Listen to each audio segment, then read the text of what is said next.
And I'm very bad bargaining, the worst.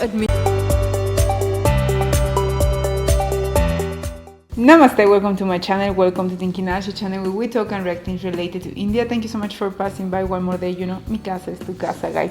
And today we have the video, beware of these Indian tourist scams. So I know that as in any country, always scams exist, even in the like first world countries like Europe, you know, you will always have that kind of people of scams. And I think so it's always important to check how the scams operate in each country. So this one is not a video against India or anything like that, just to know how basically scams work in India as it works in everywhere else. If you come to Mexico, I will say check a video about the scams in Mexico because it happened, and if it happened to a person, it will have a very bad image about the country. So that's why it's very important to see these kind of videos, be aware of these kind of videos to try to prevent it and don't ruin our holidays, you know. So let's watch it together because, as you know, I am planning to do my trip to India. So let's watch it together and then we talk about this. Don't forget to follow me here on my social media, and thank you so much for all the people that I already do. Big kiss to all of you, and thank you for being watching this video. There's a popular belief that India is too vast to be covered in a lifetime. With its diverse history, rich culture, incredible topography, breathtaking architecture, and mouth-watering cuisines, the country has a lot to offer travelers. But like everywhere else in the world, there exist notorious con artists and scammers who are always looking out to make an extra buck from tourists. Here are 10 desi scams, and maybe you've also fallen prey to some of them.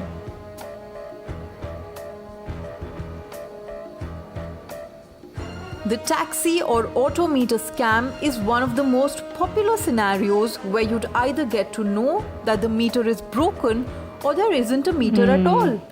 In such cases, the driver would probably ask you a flat rate, which is actually much higher than the actual fare. Okay. And then there are times when the meter would run faster than the vehicle and you'd end up with a hole in It's your always pocket. my problem with the taxis. tour guide That's why scam. always I'm afraid of taking a taxi. Whenever you visit a famous historical place, you'll find several tour guides flocking around you. While many of them are official guides with a proper ID card, some are not, and it can get really hard to differentiate who's faking it. These guides will often not show you all around the location. Rather, they will convince you that the remaining spots are closed or that they are not accessible to tourists. And you have to go to the place. They might also Exactly. take you to the commission-based souvenir shops where everything is likely to be overpriced. Yeah. And I'm very bad bargaining, the Fast worst. track admission service scam. There are many temples, historic monuments, and natural parks for tourists alike, and often these places are so crowded that it becomes quite a tiring job to wait in the never-ending queues for tickets. That's when you might face this popular scam, where someone will approach you to buy their fast-track admission service. Well, more often than not, they will take your money and vanish into thin air. The currency note scam. Counterfeit currency is common in India, and the government has been trying to get things under control, but in vain. Scammers, who could perhaps be a taxi driver or a street vendor, might claim that a note you have given them is fake, and you'd probably have no way to prove yourself when they swap your note with a forged one. It is best to use smaller currency notes while traveling and avoid those 2000 rupee notes. Okay, good to know, thank you. The fake SIM card scam is essentially targeted towards foreigners who land in the country and fall into the trap of buying fake SIM cards. Travelers prefer to have a local connection, and to get a valid SIM card, one needs to fill out a form and submit a photograph along with a copy of an identity proof. People often think of avoiding this hassle and approach shops or individuals who offer a SIM card without any paperwork. It's only later that they figure out that the connection isn't working and the money for recharge is gone. The free gift scam. While visiting a religious site, You might stumble upon a Baba who'd offer to tie a thread of good luck on your wrist and offer you blessings, and it's quite obvious that you think of it as a gift. After tying the so-called gift, they will demand money, and it'll be nearly impossible to get away from the situation without paying. To avoid this, stay at arm's length from anyone holding such gifts. Yes, I never Remember, accepted. Never. there's nothing like a free Even in lunch in Spain, this world. that's And very when common. you're in It India, happened for me. even getting blessed could cost you plenty.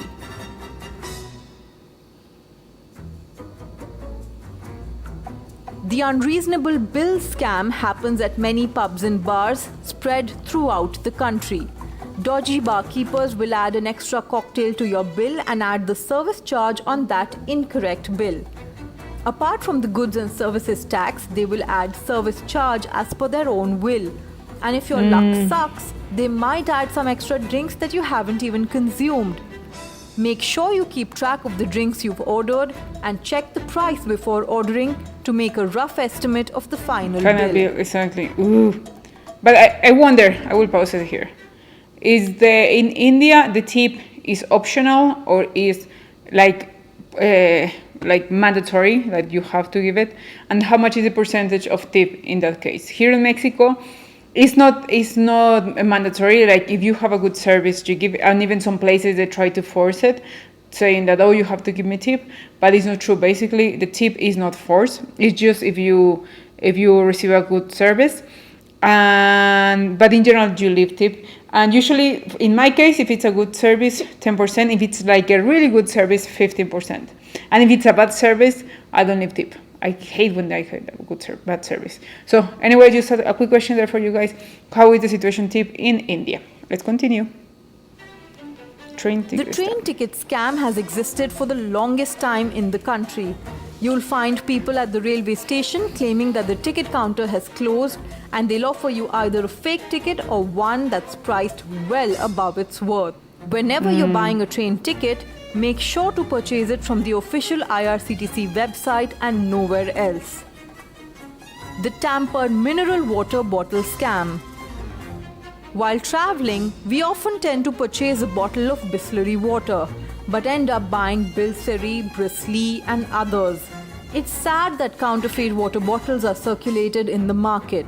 What? Remember to always check the seal on bottled water to make sure that it's intact. However, an even better practice would be to carry your own bottle of water and save the environment from plastic pollution as well.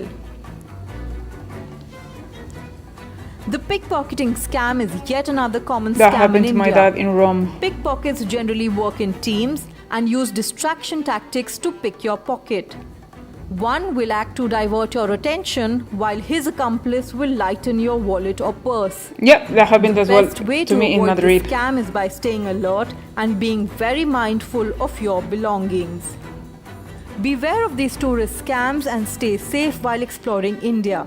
If you found this video helpful, please like it and share it with your friends. Don't forget to subscribe to Tripoto's YouTube channel for more educational videos. Thank you. Yeah, basically it's some basic scams that happen all over the world. The pickpocket, it happened to my dad the last trip that we did in Italy.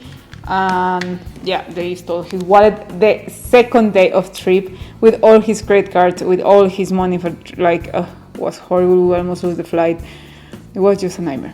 And actually that was a funny story as well, but anyway, that's another story. And as well, it happened to me in Madrid, when not directly to me, but a person that was beside me that didn't speak any Spanish and just English, and then somebody took his pocket and the pickpocket was still there in the train. That was like very dramatic situation.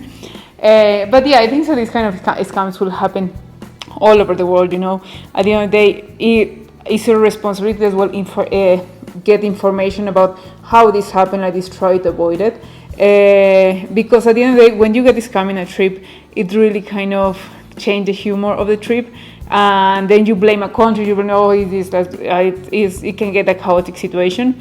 So it's always very, very good investigate about the scams. Here in Mexico, it happened, the taxi. I always even here in Mexico, that's why, at the end of the day, that's why Uber exists, you know, because the taxi drivers all over the world were just scamming people, just changing that the fares and all that. The only place that I haven't seen that happening was in Ireland, I have to be honest, because basically almost the same amount that you'll be like paying the taxi driver was the same to the Uber, and actually the Uber was the taxi driver, because the taxis in Ireland has to be like really well preserved, that basically work as a Uber and a taxi, so they really didn't affect that much by Uber. But yes, at the end of the day, it's a scam that happened in many places. The one that I'm afraid of, that was like, oh, that will be very scary, about the fake note, that if you give somebody a fake note and then they change it and then they give you a fake note, that will be scary. But yeah, it's good tip that they say don't never pay with over 2,000 rupees. That will be like around 900 pesos. No, a little bit less, like 750 pesos. But anyway, it's like a big note to be carrying. Yeah, it's always better to be carrying less amount of type of note. But yeah, it's like a lot of things that in a trip can go like all over. I know, I remember that. Actually, yeah, that's why it's very important to be careful of scams. It happened. I got the scam in Paris. And since then, I hate that city, And maybe it's a wonderful city, maybe it's a romantic city, but since that experience, I just have a big cringe on that city. So yeah, that's why it's really, really important to always investigate about scam and be smart enough to don't fall for them, because it can ruin our situation. And like I said, this video is not for attacking at all about India, but it's a reality that scams happen all over the world. So it's just about be careful to don't experience a bad situation and enjoy the place where we're going and just have an amazing experience. Anyway, guys, thank you so much for watching. Just put there in the question if you know about the tips, and I will be happy to read you all, and see you tomorrow with another video. Have an amazing day. Big kiss to all of you. Bye.